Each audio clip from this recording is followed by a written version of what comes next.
Hello, hello. Yeah, Sir David the Bard again, the cockroach.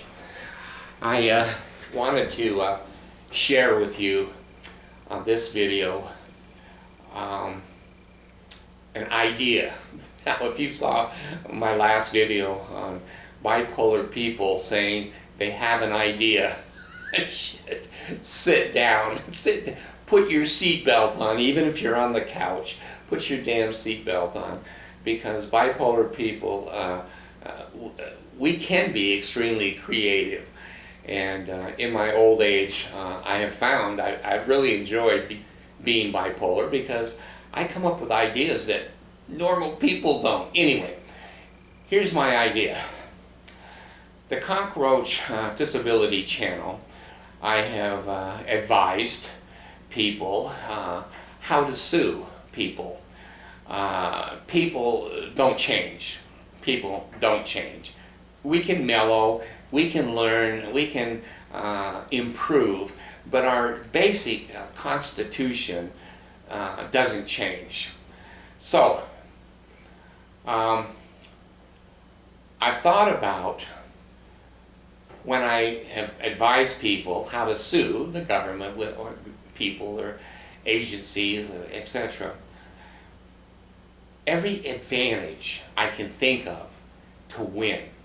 I really like to win.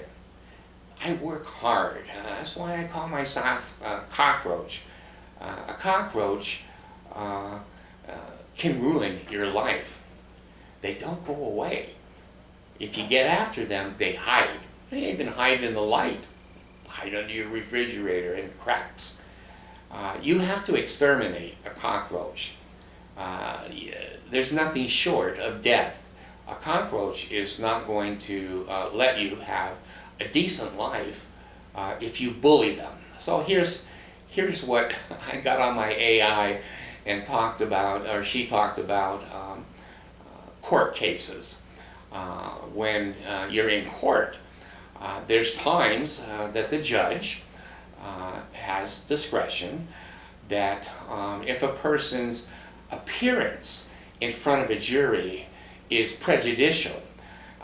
There have been cases where defendants have been able to hide their identity, their voice, that the jury would be so prejudiced by looking at them. Now, I don't know. I think that's a good idea, personally, for the court system, because 12 people looking at me or looking at you are going to make judgments before they hear one word of a court case. If we're behind a curtain as a defendant and all they have is just the evidence, that's a more accurate and judgment of the facts. They're not mixing in their subjective opinions of your nose or your beard or how short your dress is, or you're not wearing heels, or your hairdo is old-fashioned, whatever. So I researched, because I had the idea, and AI gives me reasonable support, not 100% support. Could a Muslim be charged with a crime in the United States, and when they come to court, are they allowed to wear their religious garments that basically a turban, robes, whatever, beard? Does a judge have to basically let them have freedom of religion, that outfit is a very heavy part of their religious beliefs? And the answer is yes. If a Muslim wants to sit in front of an American jury with their religious apparel on, they have a right to do that in the United States court system. Then I said to AI, how about a Quaker? You know, they kind of dress in black and they have a distinguished hat. It's part Mennonite, Quaker, of their religion. AI said, yeah. A judge probably would let them wear their religious apparel in front of the jury. Now, I ask, basically, How about an Indian laymanite? There's my old Mormon training. You can't take it out. You can't take it out. Not indigenous. You know what I'm trying to say. Natural, anyway, an Indian. That's the old word. Yeah, they could wear. Could they wear feathers? I guess if it's part of their religion, yeah, they could. And then I asked AI, well, what about a Jew? Could a Jew wear an apron and a skull cap? Yeah, they could be in front of a jury that way. Now, how does a bipolar person put this together? Some of you are pretty smart. Most people that watch my shit, they're not stupid, because they're not going to watch something for an hour. They want something right now for 10 seconds, and they jump on their skateboard or whatever. So, would a jury be prejudiced if a Quaker, an Indian, a Muslim, a Jew were dressed in their religious apparel? Would a jury be prejudiced? I don't care what the judge says, and I don't care what you say. I say yes. When 12 people who come from a certain culture, background basically, sees that religious apparel, they're going to have a judgment. Maybe they like Jews. Maybe they hate Jews. Maybe they think Quakers are, a little strange. They don't have electricity, and they have wagons with horses, and they're stupid. And an Indian, they deserve to be on a damn reservation. They're not smart enough to be in regular society. There could be all kinds of prejudices. Muslims with terrorism, oh my God. And 9/11, he's guilty no matter what. If he's wearing that turban, he did the crime. That's the way humans are. We have the best judicial system, but it sucks. It sucks. 12 people will be subjective, maybe a little objective. I've never been in a court jury room deciding. I've never had that experience, so I can't speak to it. But I would think that you would agree with me that we all make judgments, and people who are dressed that way, our personal experience with them is going to influence whether we think they're guilty or innocent. Now, let me throw in black people, American black people. A lot of white people are going to say, he's black. All they do is steal. They lie, they cheat. It's not true. It's not true. But subjectively, if you've had experience with a minority, whether they're brown, it could be Mexicans, they don't speak English, they're stupid. Those things are going to enter into the judgment of a jury on a defendant. I'm sorry to say that. Most people don't want to hear that. I don't give a shit. I don't give a shit. It's true. It's true. Whether you believe it or not, I could give a rat's ass. I never give rat's asses. I always keep my rat asses because I never know when I'm going to have to give one away. So, I got thinking. In Utah, and the Mormons,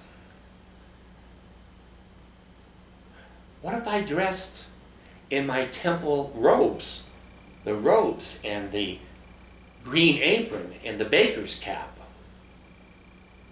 Would I be allowed to wear that religious apparel if I was in a court in Utah and a defendant in a courtroom with a criminal charge? Could I expose and display my religious garments? It's never been done that I know of. Now, I shouldn't say shit like that because I have limited experience. I haven't been in every courtroom in the world, and I'm telling you, no, it's not that. I'm saying I've never seen it. I've never heard AI even said, well, that could be more questionable. So then I went back to AI and I asked her, what about Mormon garments? Now I just had a beautiful comment from a young woman that said, in Utah, we are trained to spot the happy face. She called it a happy face, and I think that's a brilliant characterization. Characterization. Is that the right word? The little happy face. That when you're wearing garments under clothing, Mormons can see, and especially returned missionaries can spot whether you have been to the temple or not, and you're one of them. Is that prejudicial? You bet your ass it is. I'm telling you, with 2 master's degrees and 50 years of counseling human beings, I'm telling you as a professional, which I could be an expert witness in any court.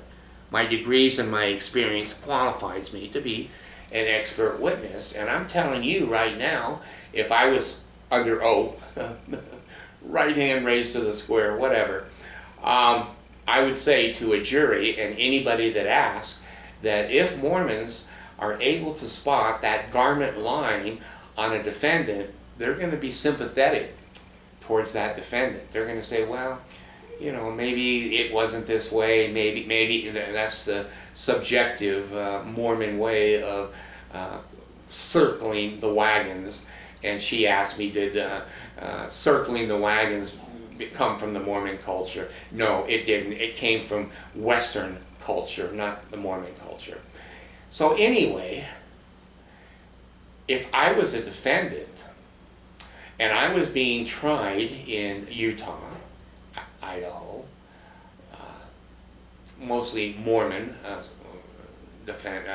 jurors, I would say, Your Honor, I don't have the happy face smile, and they see it. That's prejudicial. I'm an agnostic, an atheist, a Catholic, a Baptist, a Lutheran, a Jehovah's Witness. I'm something other than the chosen people. Joseph Smith, I've said many times, called us, not us anymore, Mormons, peculiar people. No, they're cult. They're vicious. They're violent. They're very prejudicial. They're mostly good people, but they've been trained to be cultists. So, I would say, in jury selection in Utah, that religious background and experience would be part of my questions. I can't think of the word, demurrer, which is picking the jury. It's a fancy legal term. I would have, as part of my questions, if I was an attorney or I was a defendant, I would say, you know, are you a Mormon? Have you been to the temple? Can you spot garments on a defendant? Would that influence your decision making? I don't think that's been done much, if at all. It's bipolar. Now, here goes the extreme bipolar. If the judge says, no, that's not prejudicial, I'm going to let the jurors decide if they can see your garment line or not, is irrelevant. Say, oh, okay. Your Honor, I'd like to wear garments. My religious garments. They're very similar to the Muslim apparel, the Jewish apparel, the Mennonites and Quakers, the Native Americans, not the Indians, I'm sorry, Native Americans. I want to wear my garments. Well, AI said, well, shit, David, you know, that is an undergarment. It's underwear. It's supposed to be worn under the clothing. I said, yeah. But I'm bipolar. What if I put my garments on over my clothing? Now, am I equal to a Mennonite? Am I equal to the others that I've named? That my religious apparel now is apparent to the jury. I am a Mormon. I have garments. I've been to the temple. You people need to use your subjective decision about my guilt or innocence based upon my display of my religious beliefs and backgrounds. Now, in Utah, you're not going to get a judge in a million years to go, yeah, David, you can wear your garments over your suit, and that's going to be okay. He's going to say, that's distractive, that's disruptive, I'm going to say no. Well, you're going to lose that argument in Utah and Idaho in a civil court. You're going to have to appeal it. You're going to have to appeal it probably 2 or 3 times. I don't know what the high jury, the Supreme Court, would say. I have maybe a 60-65% belief that if you went high enough in the appeal process, that there could be maybe a federal judge or a Supreme Court decision going, well, they're religious apparel. He doesn't have to wear them under. It is a tradition to wear those garments under clothing, but the Quakers, the Mennonites, the Indians, the Muslims, they wear it on the outside. Why can't he wear it on the outside? The courts in Utah call that prejudicial because they want to hide that garment, and a happy face can be spotted by the Mormons. But if he wants to display his religious beliefs, and he's been to the temple, it truly is part of his background and his religious belief system, he probably has a right to wear garments over his suit and tie to display his religious belief system. I think. Has the world come to that point yet? Well, I think it's close. I think it's close. So anyway, I just wanted to share with you that if you sue me, which I hope you do, I love to be in lawsuits. It's my favorite thing. I like I said, I love to go to public hangings, but I never bring the rope. My opponents always bring the rope. So I've noticed that my YouTube, the Mormon Church is trying to shift my YouTube when it comes up, when you key in Mormon Church, and I show up, and they're trying to, back in the old days, they would pay when Sir David the Bard was on, and I said, crawling words, crawlers, or computers that are looking into my words and following my words. If I said Joseph Smith, Brigham Young, if I said Mormon Church, polygamy, there would be a Mormon Church pop-up that would come up and say, go to Mormon.org. In those days, now it's the Church of Jesus Christ .org. So anyway, they watch. I don't want to compliment myself. I don't think that I'm important enough to the Mormon Church to even warrant any kind of observation or movement of videos or whatever. But I've learned that they have power and they're technologically smart. They're very careful. You have to be very careful not to use their copyright privileges and trademark names and whatever. You have to go around the algorithms, I think that's the right pronunciation, to get in. So anyway, if you look up the Mormon Church now, you're going to see the cockroach up there. I didn't believe that. If you go, of course, the cockroach disability or Sir David the Bard, I'm all over there. But anyway, please, Mormon Church, oh please, sue me. I'm a protected class person. You don't even know what reasonable accommodation can do to you. You know you're exempt from almost everything. You're private. You're a religious organization. You've designed the laws and the statutes to scoop up people like me and crush the cockroach. Please, Mormon Church, sue the cockroach. Please let me use my protected class and the ADA, because that's the only thing you're not exempt from. The only thing. You don't know what an ADA defendant can do to you. A threat? No. No, the cockroach never threatens. But when you paint my car and you send people and you do all of these bully things to me, I'm going to stand up for my rights. I'm going to show up and argue that my garments over my clothing is a right. Just like you argue a religious right. You're not going to seal gay or lesbian people. You have rights. I do too. I've grown up. I've learned in 75 years to be myself and to be equal. If you're going to sue me, I'm going to show up in your garments and the garments I have a right to wear, because I've been to the temple. I was a temple worker, veil worker. Interesting idea. I'm going to wear my garments over my clothing in court. And I think I'm going to win. I really think I could win. If I appeal it far enough and get the hell away from the cluster, the bubble of the Mormon society, other people are going to say, well, you know, it looks a little weird, but so does the skull cap and aprons and bows and arrows. That all looks weird.